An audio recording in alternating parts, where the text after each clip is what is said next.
Hello, it's another time we meet again, and I'm blessed this moment. I thank God for the gift of life and for this chance He has given us to meet once again. And so I want us to talk about courage. Courage to do anything, the courage to step out of water, the courage to step out of the boat and step in water, just like Peter did, the courage to do the impossibilities, the courage to do what you think it's very hard for you to do, the courage knowing that by stepping out, you are letting go, like you are putting your trust in someone else. Do you have such courage? And how can we get such courage? How can we be so courageous? How can we be able to put our trust in God and believe that when He tells us to do something or whatever He has put in us and we want to do it, how can we put our trust in Him so that we can be able to do what He has called us to do? And so you find in most cases, people trust God when things are good. You are trusting God while you are in the boat, while you are in your comfort zone. You are so afraid to step out because you are afraid of what will happen. You are trusting in yourself. You are looking at the situations that allowed you, and you find that maybe the situation that you are looking, it's so bad, such that when you look at it, you lose your faith. But God wants us to trust Him. God wants us to step out and believe that if it's something that He has put in us, He is able to deliver it. Let's say maybe a vision. You have a vision or you have something in you that whatever you have in you, you have to know you didn't give it to yourself. It is God who put you. And if God has called you for that thing that He has put in you, are you able to trust Him to guide you or to take you to wherever that He has put in you is supposed to go? Are you able to trust Him to guide you? Are you able to trust Him and ask Him where you don't understand? Are you able to go back to Him and tell Him, maybe I think this is too big for Him? I mean for you, because you know God is our Father. He's a loving Father. And maybe no matter how much you feel, whatever He has, the task He has given you, you think it's too hard, you think you can't handle it, God is always ready. You know, God hears and God answers. You know, sometimes people fear to ask God questions because you think maybe God will get angry, God will be, maybe you think I don't have enough faith. No, God is so loving and God, He knows us. And so it is in order when you feel maybe whatever task maybe God gave you, it's too hard for you, it's okay to ask Him. It's okay to ask Holy Spirit for guidance. It's okay to tell Him you don't understand. Furthermore, He never put it in you, so it might be harder than you think.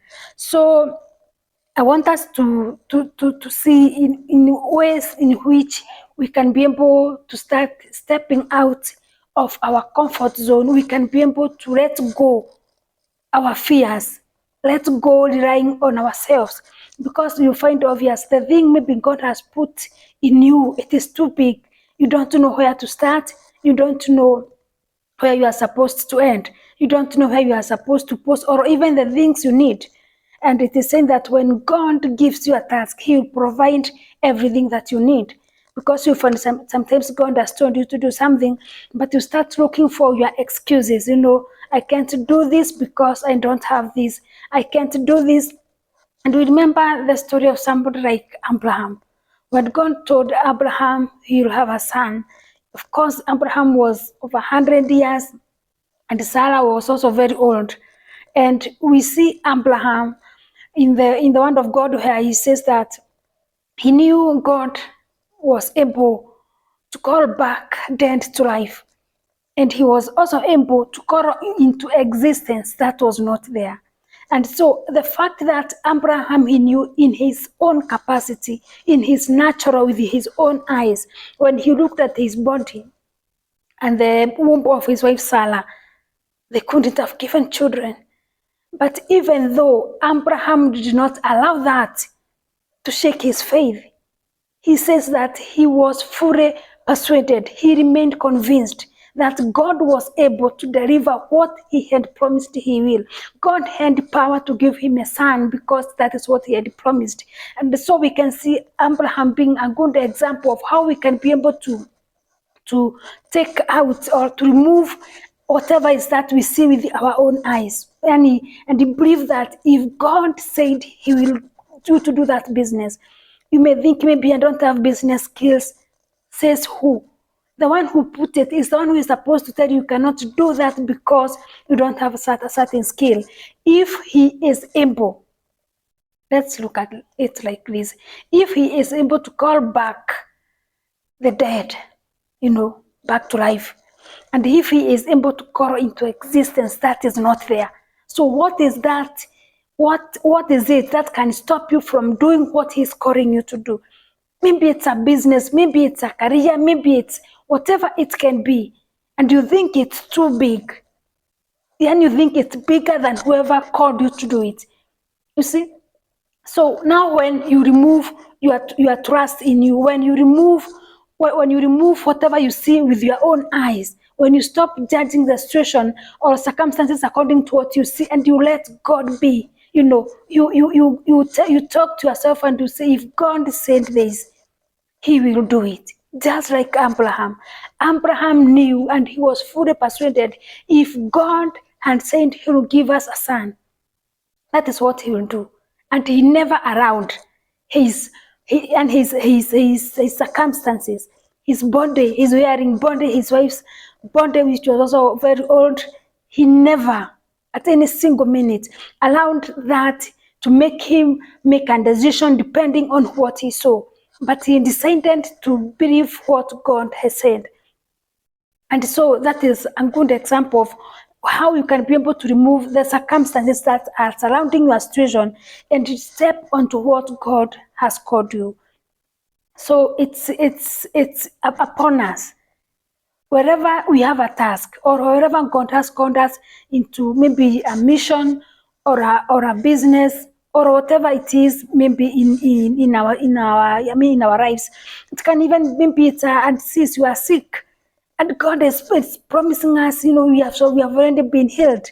But you are going ahead and analyzing your disease, analyzing your situation, and coming to a conclusion that you cannot be healed. Why? It's according to the situation. But if you remove yourself out and you let God be He who He is a healer. Jesus, He said, by His stripes we are healed. That is it. Anything else that goes beyond there, because it didn't add anything beyond there, it doesn't matter. It doesn't matter what the doctor said. It doesn't matter how you feel. If we said you are healed and you open yourself to receive it, because it's what if you believe it, when you pray, believe that you receive it. It's yourself. If it's healing you are praying, you're asking for, receive it. Open yourself to receive the healing, because you can still pray, and if you don't believe it will work, it will not work in you because you don't, and you are not opening to it. So it is our responsibility. There are some things as we can block. Like now, let's say a vision, God has given you a vision. God will never force you to do it. You have to be willing, because He has given you the privilege of choosing what you want.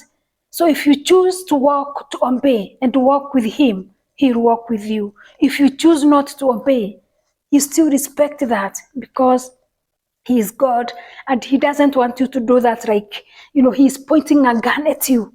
He wants you to do it from you. He wants you to be obedient and to be willing, but not to force you. That's why God can still have plans for you.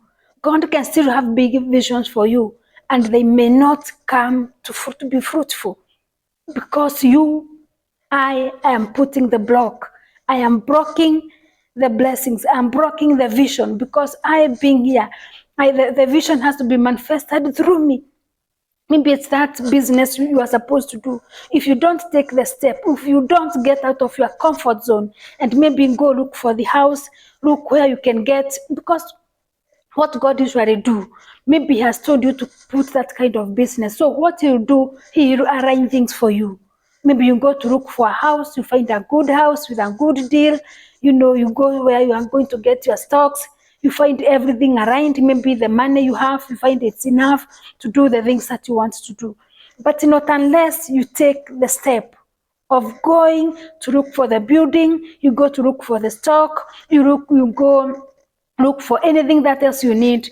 Of course, God will not do those things for you. So even if He has promised you, He'll give you this a big business, and you fail to take actions, it will be useless. And even the word says, faith without action is dead. You might be believing, yes, He has given me a business, but if you don't take the steps towards to getting it now, to manifesting it now, to bring it now to life, it will not materialize. So you will keep on saying, God promised me, God promised, and He didn't fulfill. God fulfilled. You are the one who never fulfilled your portion or your part. So I want to urge us this time, if God has called you to do something, get yourself out of it. You never brought it, so let whoever brought it to you deal with it. Trust Him, ask Him. I don't understand here.